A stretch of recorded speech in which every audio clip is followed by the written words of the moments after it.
Hey guys, it's Cappy, and welcome to story time because I felt like it. I wanted to do something a bit different. I am currently perched right on the edge of my seat now because the cat's stolen it. You know, he just slipped in there while I went to the bathroom, and now it's his seat. So there we go. I'm just gonna hope to not sit on his legs, but he's definitely not moving. Definitely not moving. You can see his head there. He's fine with the situation. And just after I tell you that he's right there, he decides to leave. So, okay, I've got my seat back at least. But you briefly saw a cat head, so you should be pleased, right? That's what you come here for. The story I've decided to tell is from my sixth form days, when I was 16. Yeah, 16 in year 12. And me and 5 other friends decided that we were going to go to London, to Camden, and see the Fratellis, because we were all in love with them. They were brilliant. Even though the gig was on a Sunday night and we had to go to school the next day, we were like, screw it. We love them. We're going to go. Who cares if we're zombies the next day? We don't have work to do. It's fine. We're just in sixth form. It's just A-levels. God, no. Don't worry about it. So we got the train. We arrived at the train station, and first thing we did, obviously, get Krispy Kreme. Because if there's Krispy Kreme available, you have to get it. That's my rule, you have to eat it. So of course we got a box dozen, had 2 each, and I got one called the chocolate fudge cake donut, which was seriously the sugariest thing I've ever eaten in my life. And everyone else was just sitting there going, oh my god, it's so disgusting, how can you eat that? It's just, even looking at it, I'm repulsed, but I was so happy. I have the biggest sweet tooth in the world, and there's this picture of me with an insane grin on my face holding this donut like, yeah, I'm gonna eat this. I don't care what it looks like to you. So we wander around Camden for a bit. We've got a little bit of time before the gig actually starts, and then we actually get there. It happened at the Roundhouse, which I'd never been to before, but is actually a pretty awesome venue. It's really cool. Not too big of a space inside, but you know, you cram people in there, you can get quite a lot in. You could get quite a mosh pit going. There was enough space. There was a bar. It was good. It was really nice. Apparently it's quite famous, but I hadn't heard of it. I didn't know much about London. I'd lived pretty close to it, but no, not even been there that many times. But so we got to the Roundhouse and we saw that there was a t-shirt stand just outside the doors to go into the stage. We're like, we have to get that. We have to get a t-shirt before we leave. They weren't open yet, so we're going to have to do it after the gig. So we headed into the stage. We're like, yep, we're coming back for that. So the whole thing started, there was this support band from Scotland, because the Fratellis are Scottish, I guess, and I could kind of see why they picked them. They were similar, they were okay, they were nothing spectacular. You know, most of the time everyone was just standing there like, yeah, they're okay, but, you know, where's the Fratellis? Where are they? This band is fine. Until their last song. Everything was fine up until their last song, when the singer decided to put a megaphone up to the mic and just shout through it, so that everything was horribly distorted and you couldn't even tell what he was saying. I was like, I assume you're going for some kind of effect there, but it's just ears bleeding. It was horrible. It was horrible, and by that point we were just like, yep, get off the stage, you're done. And the megaphone itself wasn't even good quality. Anyway, it was awful by that point. I was just like, yeah, get off. But then the Fratellis came out, everyone goes crazy, everyone starts jumping. As soon as the first song comes on, bam, beer on my head. Some guy behind me just went, whoo, and beer all over the hair. And my friend next to me, just hair, just covered. And we were like, oh, okay, well, good. We've had about 2 seconds and bam, beer in the hair. We're going to smell so great. And so we were all jumping along, having a great time, and there was this girl at the other side of me who had this hair, like, you know, down to her waist, and she was flinging it all over the face. So every, 5 seconds, I just got hair all in my face. Just, you know, it was just... I still had a good time, but, you know, that's just bad memories of someone flicking their hair in your face for, 2 hours, over and over. I was just like, yeah, just keep jumping, you're fine, you're having a good time, just ignore them. I could have smashed her in the face, I suppose, but I'm not that kind of person. So, you know, it was a great start. Beer in the hair in the face, just a lot of hair problems. Not anything to do with mine. My hair caused no problems. But, you know, in general, it was an issue. Hair was an issue. So the last train that we could get actually back to our town was at like 12 or half 12 or something, which was before the actual gig ended. So we were like, oh, this sucks. We're going to have to leave before they've actually finished. But, you know, we have no choice. That's the last train. After a while, we were going, maybe we should go, maybe. Now, one more song, it'd be fine, just one more song. It's like, yeah, we can listen to a couple more, it's alright, don't worry about it. So we kept listening, and we were like, it's 11:30. We've got like half an hour before the train comes. It's like, yeah, it's fine, don't worry about it. And then finally, one of us was just like, seriously guys, we have to go, or we're not going to get this train. We have to leave right now. So like, fine. So we had to fight our way back to the door because it was absolutely packed. We all linked arms. We were like, just don't lose each other, okay? Just smashed our way through because there were just people everywhere. And you know, gigs, people don't move for you. They're having their own thing. They're not moving at all. So we fought our way to the exit, and then we were like, oh crap, the t-shirts, we've got to buy a t-shirt. Oh, and then we were like, yes, we all need one. And then I was like, oh crap, I don't actually have any cash, so I had to go and use this cash machine to go get some out, because obviously they weren't going to take a card, they were just this stand with t-shirts. And then that turned out to be the slowest cash machine ever, and it took ages. And then there was one of my friends like, oh, but the women's t-shirt is more expensive, but it looks so much better. I don't know what one should I get? And we were just standing there like, just buy a damn t-shirt, okay? We have to go. And in the end I was just like, look, it's your birthday next month. If you want the women's t-shirt, I'll buy it for you, okay? That'll be my present. And they were like, oh my god, thank you so much. So we all got t-shirts. She was the only one who got a women's. We were all like, you know what, the men's, it's too big for us because we're all tiny, but it's cheaper, and I like baggy t-shirts, so I'm happy with that. I'm going with that one. Get a men's t-shirt, it's fine. Who's gonna know? Everyone, but it doesn't matter. I was happy. It's like £5 cheaper or something, so I was like, yeah, I'm doing that, as was all of my other friends apart from one, but it's fine because it turned out to be free for her. So that wasn't planned, but you know, that's how it went.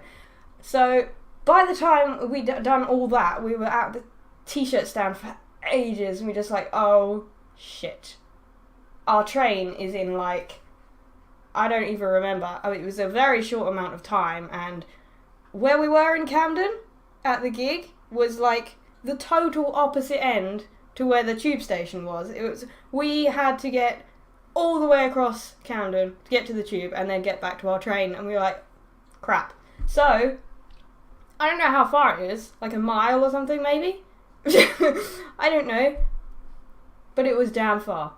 So we all start running, and there was people in the streets just wandering along looking at us like, are they drunk? They're just like running through the streets. I don't know what's going on. And everyone was getting ahead of us, and then there was a pair of us, me and another friend, and we kind of stuck in pairs and ran along the street together. I don't know why, but it turned out well because there's 6 of us, so we got into 3 pairs. But my pair, the other girl who was with me had asthma, so she was, you know, like struggling to breathe the whole time, and I myself have a problem with my skin getting extremely itchy and painful when I run. I was running along trying not to scream. She was running along trying not to die of suffocation. And in the end we were like, I can't run anymore or we are going to collapse. So we were like, so we went in short little bursts, and we were like, okay, we'll run for a bit and then fast walk. And then run and then fast walk. And we're like, we must have looked like the craziest people in the world. We got a lot of looks from people just like, I don't know what they're doing. Just keep walking. Don't worry about it. Luckily, there was no people who were like, oi, I'm gonna stab you, because you know that could happen. Yeah, that could happen. But we were running, so it wouldn't have mattered even if that did happen. We would have been gone by the time they'd even finished their sentence. So we were there, you know, doing our little short bursts all the way through Camden, and we finally got to the tube station, and trying to run through the tunnels, like, are we sure we know which way we're going? And there's the girl in front just like, yes, I know the way, just follow me, come on. Because there's tunnels everywhere. And we're like, oh, come on, we've got to get the right one. So, we get to the actual train station. Absolutely no one there, except for one guard, who's actually on duty. And it's absolutely deserted apart from us. And we get there, we're like, yes, 3 minutes before the train's meant to leave. We made it. And then we were like, train's not here yet. Is it late? So we went and asked the guy, it's like, do you know if the train's running on time? And he's like, oh, it's already left. Like, the train left early? It was like, yeah, it went like a minute ago. You missed it. Like, we just did all that running and we left the gig early just to get this train, and it didn't even make it. It left early? Oh my god. And the next train that actually went to our town was at like 4 in the morning or something. 4 in the morning or after, I don't remember the exact times. And we were like, shit, we can't wait that long, that's insane. We'll only just get back, like, in time to get up for school. It's crazy. And then we found out that there was a train going to a town, like, a couple stops before ours at 2 in the morning. We were like, well, we've got to get that one. We can't do anything else. We've got to get that. So we were just hanging out, sitting on the floor of the platform, just recovering. Still like, oh god, I can't breathe. And it was freezing, I might add. This was in the middle of December, and it was pretty damn cold. We were all really hot from running, but after a while, because we had to hang around for quite a long time to get this train, we were like, jeez, it's freezing. But then the train finally turned up, and we all slumped on. There was no one else around, obviously, and we were just the only ones there, really. There was a couple other people. And we were like, oh, at least we got a train. But then we didn't get to our town. This train didn't go that far. So we were like, what are we going to do? It's like 2 in the morning. So one of our friends apparently has the best parents in the world, and they came and picked us up from the next town. They came and picked us up and drove us to one of our houses, because we decided we're getting back so late. There's one of us who lives really close, like walking distance to the school, so we all decided to crash there. Except for the girl whose parents picked us up. She just went on home because, they were going there anyway. She just went, and the rest of us crashed at this girl's house. We got back probably about 2:30. Probably 2:30, 3 in the morning. And we all crashed in this one tiny little room, mostly on the floor. And I, luckily, was next to the girl who snores. And she knows she snores. We've made it very clear. She knows. But, she can't do anything about it. And I couldn't go anywhere. I was in someone else's house. And I couldn't get to sleep. There's just someone snoring really loudly right in my ear, because I just happened to be the person that was right next to them. I was just like, oh god, okay. Oh god, I have to get up to school. It's just crazy. It was early hours of the morning, and we had to get up for school at like 7, 7:30 or something, and I was up for hours listening to someone snoring. So I maybe got 2 hours of sleep overall that night. Maybe. And I'd been jumping for a few hours, quite crazily, beforehand, so I was damn tired. But we all got into school, walked in like zombies, and luckily it happened to be the Monday, that we had 2 free periods right at the beginning of the day. So we were like, oh, thank God, we can just sleep in the common room, right? So we all slumped in the chairs, everyone else was going to their lessons, we were like, we can just sit here, right? We were all in our t-shirts, the t-shirts that we'd bought, and we're all in our Fratellis t-shirts, all so happy, like, it was a great night. I know it didn't really end the best way, but it was awesome. So we're all sitting there, not really bothering to make conversation. We were just like, I'm tired. And then, the girl that the parents picked us up, the one that went home, walked in. And remember, almost everyone had bought a men's sized t-shirt that was, not fitted, too big. And she walked in with this t-shirt, and you know what she'd done? During the time from like 3 a.m. to getting up for school, she'd altered it. She'd cut and shaped the sleeves and shaped the neck to get it all nice, a round neck, and and it was just like, did you sleep? When did you have time to do that? You're crazy. She obviously got home and thought, you know what? It's late. I've got school in the morning. I'm tired. But you know what I have to do? I have to alter my t-shirt right now. Or I have to get up early and alter my t-shirt. That's what I'm going to do. I'm going to set my alarm and alter my t-shirt before I get up for school. It's like, what? You're crazy. How did you manage to do that? And we all just stared at her like, I don't understand.